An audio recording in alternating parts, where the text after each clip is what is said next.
understand that. And that'll be true probably from Pinellas, maybe even Manatee, all the way up through the Big Bend.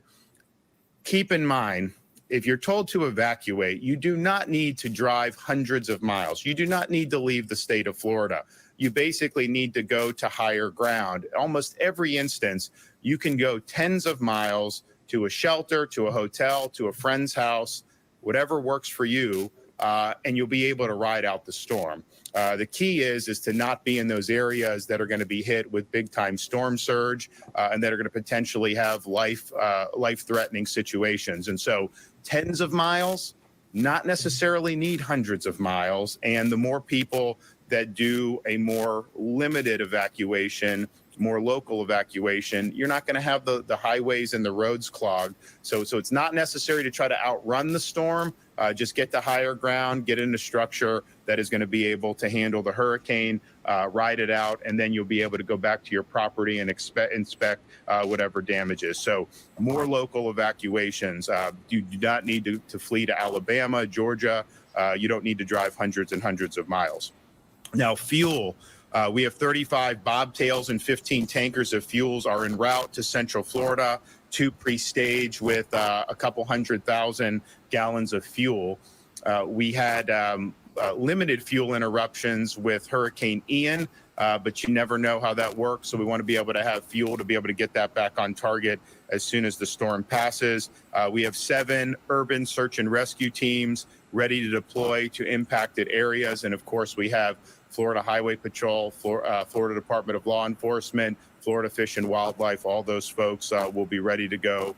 So as soon as that storm passes, they will be on the ground helping out Floridians.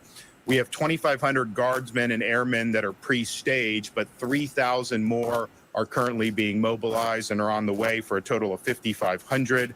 And they'll have at their disposal 2,400 high-wheel vehicles, 12 aircraft. Kevin is also requesting through the EMAC additional rotary wing assets from other states, and we anticipate that those requests will be fulfilled. Schools. Hernando County schools are closed today, Citrus and Levy tomorrow. There will be more counties to come in terms of school closures. And so parents just understand that that's coming down the pike. That, of course, is a local decision that will be made on a district by district basis. But I think people should anticipate school closures along the Gulf Coast of Florida for both Tuesday and Wednesday, and perhaps even beyond that. Power. There are tens of thousands of linemen that will be staged and resources will be staged, and they will be surged to the impacted areas. The goal is to get the power restored as quickly as possible. Floridians in the path of this storm, just be prepared to lose power.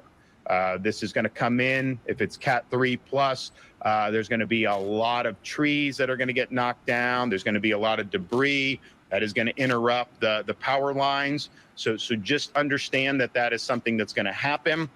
These linemen will be ready to go and connect again. Now, some of the companies that do this very routinely, like Florida Power and Light or Duke, they have what they need. They're going to do. Some of the smaller outfits, municipal outfits, county outfits, please accept mutual aid. Please accept these linemen to come help and accelerate the power restoration. It matters. It makes a big difference.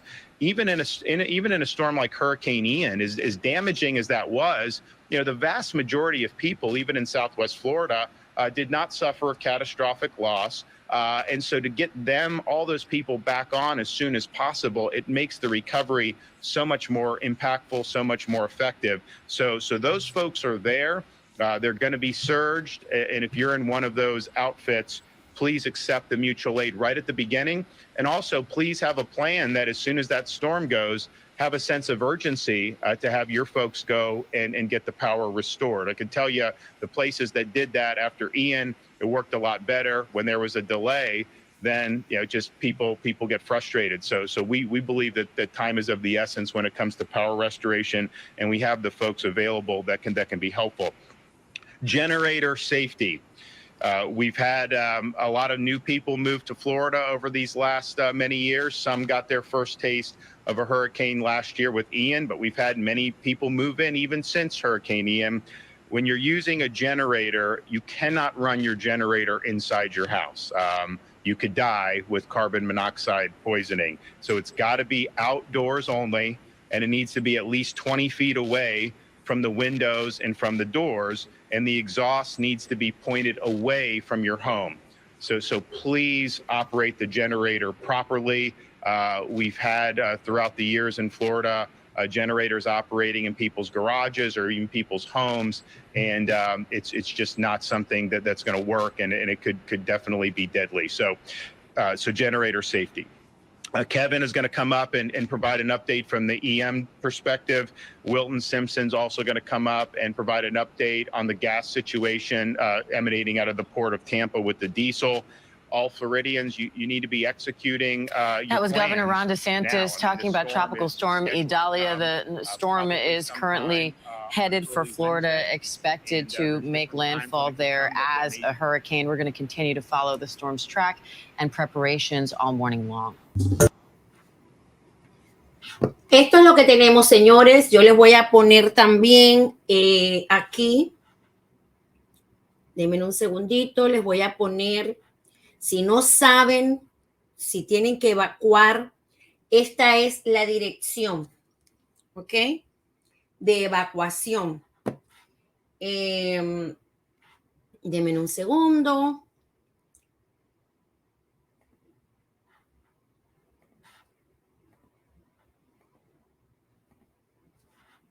Ahí tienen exactamente.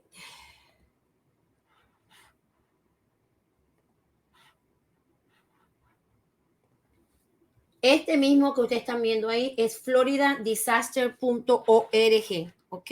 Este es el que, esta es la página, aquí está Idalia Emergency Information, ¿ok? Muy importante. Esto es para aquellas personas que yo sé que en esos condados en muchísimas ocasiones no les traducen como tiene que ser, y pues le traté de buscar eso con los subtítulos en español. Algo que quería dejarles saber es, aconsejo que echen gasolina. Hay 29 gasolineras que ya están siendo afectadas, ¿ok? De las 29, 3 de ellas ya no tienen gasolina o diésel. Así que no se preocupen, no se atormenten, hagan su colita, busquen la que menos gente tenga y echen su gasolina, porque uno nunca sabe, en caso de que tengas que evacuar, como dijo el gobernador, pues no es que tienes que irte lejos, puedes irte a un hotel más cercano, a casa de un amigo, una amiga, y porque tu vida está primero que cualquier cosa. Tienen proyectado de que desde la zona, desde Sarasota hasta Cedar Key, incluyendo un poco más arriba hasta Palacios, va a ser un huracán número 3, categoría 3. Entonces, lo más importante, lo que les expliqué.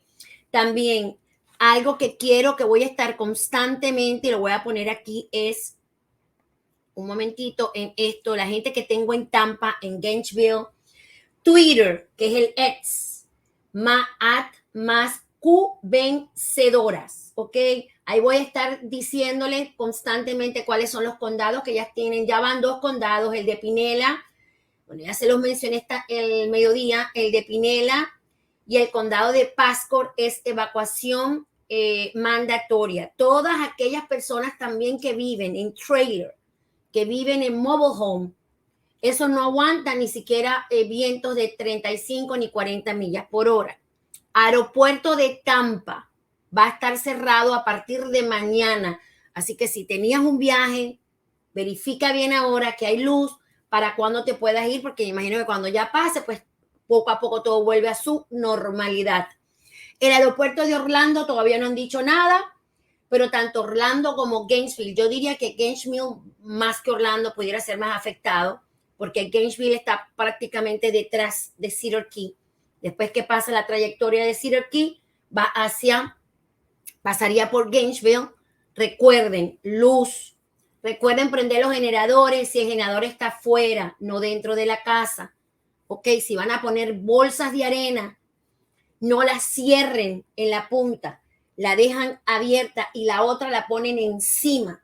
Muy importante todos estos datos. Busquen de sus propios condados la información, ¿ok?